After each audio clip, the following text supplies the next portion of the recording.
Welcome to the AOCS State of the Society report. We're here to cover some issues that are important to our members. I'm Patrick Donnelly, the Chief Executive Officer of AOCS, and with me here today are Grant Mitchell, our current AOCS President, Tony Olenek, our current Vice President of AOCS and incoming President, and Greg Hatfield, the Treasurer of AOCS. So Grant, let's start with you. You assumed the presidency of AOCS at the 2023 annual meeting in Denver, and you'll be transitioning to the immediate past president in Montreal, and of course, will still be on the board for another year. So you've been president for a year. How are things going the last year? What are some of the highlights No, for the society? yeah, sure. So, no, thank you for that, Pat, and thank all the constituents for allowing me this privilege and honor to be able to serve this past year. I really appreciate that. So, in 2023, the annual meeting in Denver marked really a restart of activities post-COVID. So let's just put COVID behind us. That would be great, and let's head off with the trajectory that we want to. Attendance in Denver was really solid at 1,283, but this is not a complete return to some of those historic registration averages, but also not too far off. So, of course, the biggest success story that we had in Denver was our edible fats and oil processing short course, which had higher attendance than we've seen really in more than 40 years. So it was really wonderful. Some of this is likely just pent up demand after COVID, but we also spent a lot of time thinking about how to best align the program with needs. So we're really trying to listen and achieve that. So we believe our offering is a much more valuable course. So the current version of this course, which will be held just prior to the annual meeting in Montreal, also is doing really well as far as the sign up. So registration numbers are already beating expectations. So that's really good. Also in 2023, at the annual meeting, we welcomed Tiffany West.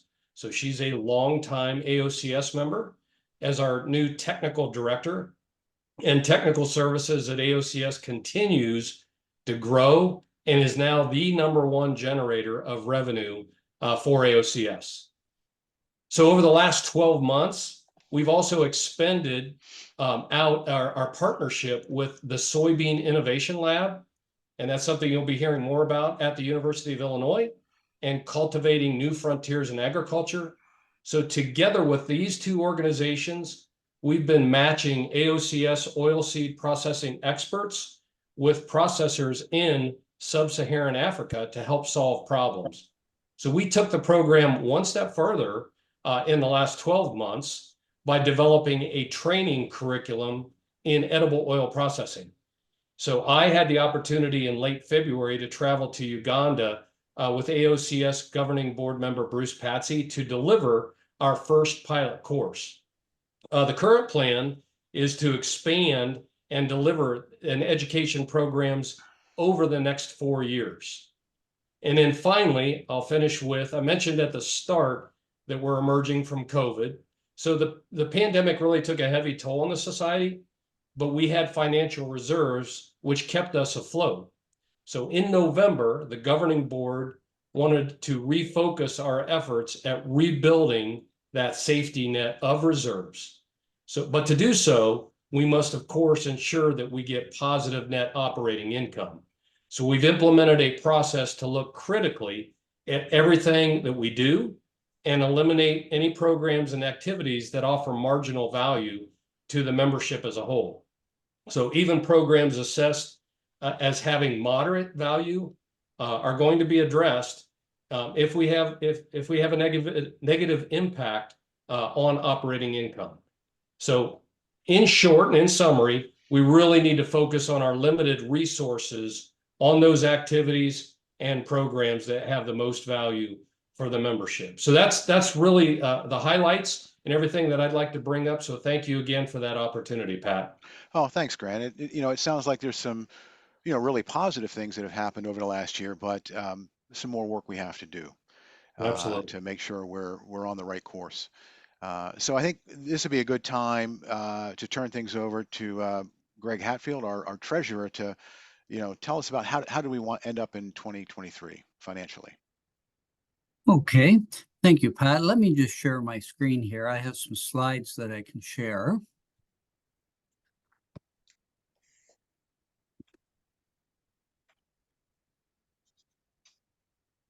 Okay, and go into presentation mode here. Okay, very good. I hope you can see that. So I think the financial picture for 2023 really drove what Grant was talking about. We did see some really positive outcomes in 2023, but we need to get back to a positive net income so we can so we can build back the reserves we relied upon during the pandemic. So here is the overall financial year-end results for AOCS. You can see here revenue increased by 16% compared to 2022, which is great, but expenses also rose by 5% and were higher than what we assumed when the budget was put together. We therefore missed our net operating income budget by $206,000. Still, net operating income improved by $388,000 compared to last year. Our investments and capital gains from the sale of the building did very well. So we ended the year with a loss of $278,000 compared to the budgeted loss of negative $379,000. So this was quite good. There was also a $1.1 million improvement in total net income compared to 2022. So we're certainly on the right track back. So let's look at the major program areas. Overall technical service, the profitability increased by 23.9%. So this is a real highlight on the financials for the year compared to 2022, and it beat budget by 5%. So great news there. Revenue for all product categories, the methods, LPP, the certified reference materials, and QRM grew in 2023 compared to 2022.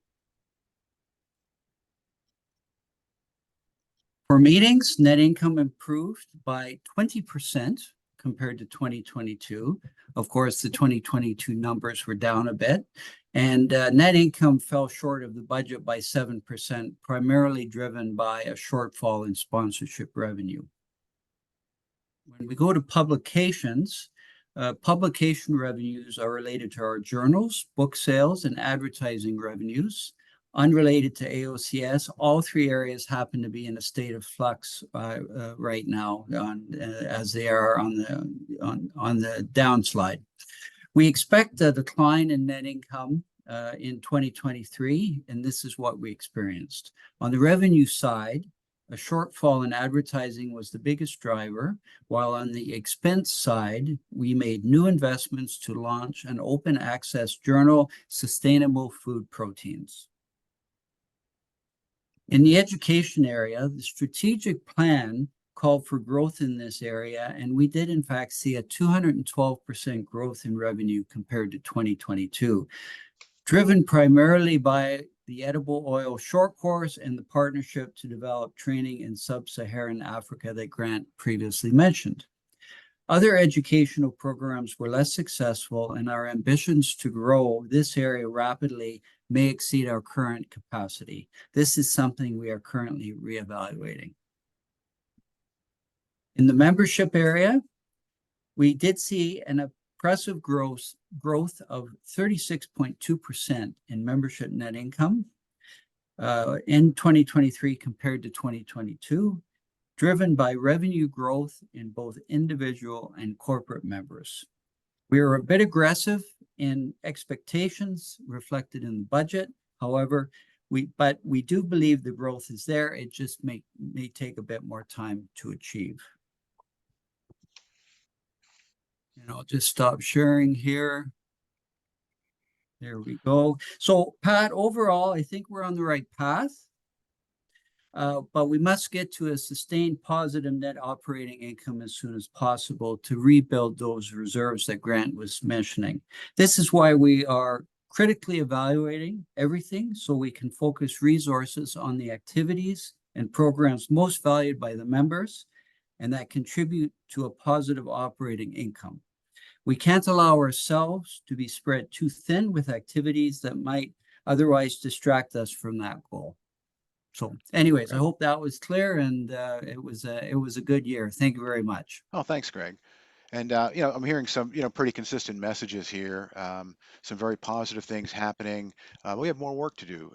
Certainly, we have to make sure that we're headed in a direction to uh, or secure our financial sustainability for the society, and we've got more effort here to look critically at everything.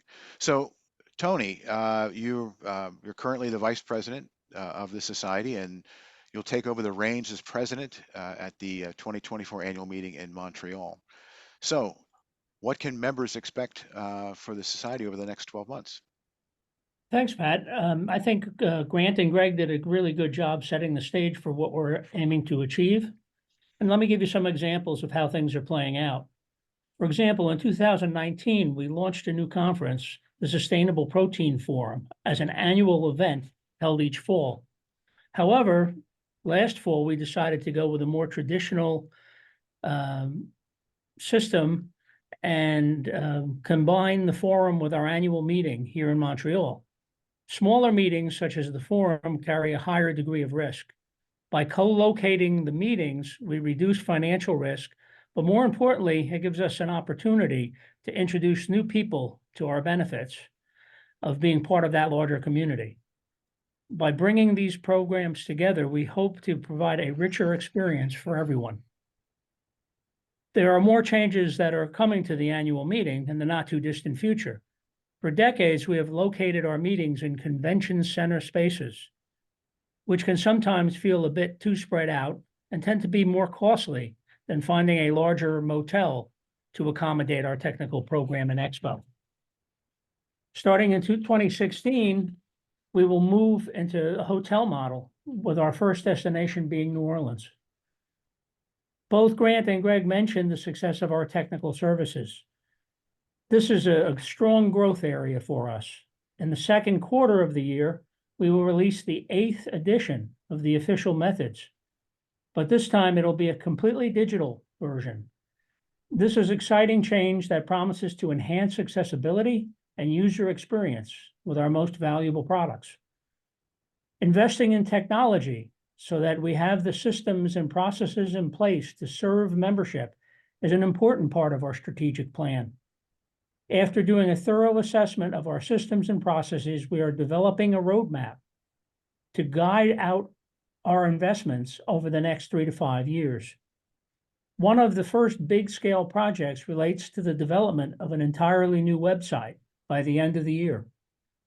This is a massive undertaking and greatly enhance the accessibility of our user experience.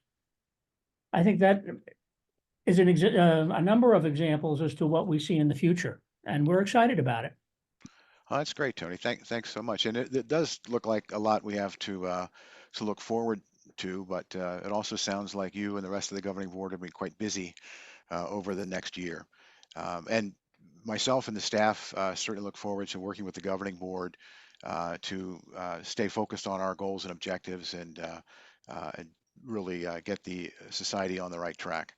So that's kind of a wrap for, I think, this year's State of the Society report. I'd like to thank Grant Mitchell, Tony Olenek, and Greg Hatfield again for your time and dedication to AOCS. The success of the society really depends on our member volunteers who spend their time and expertise to the benefit of the society.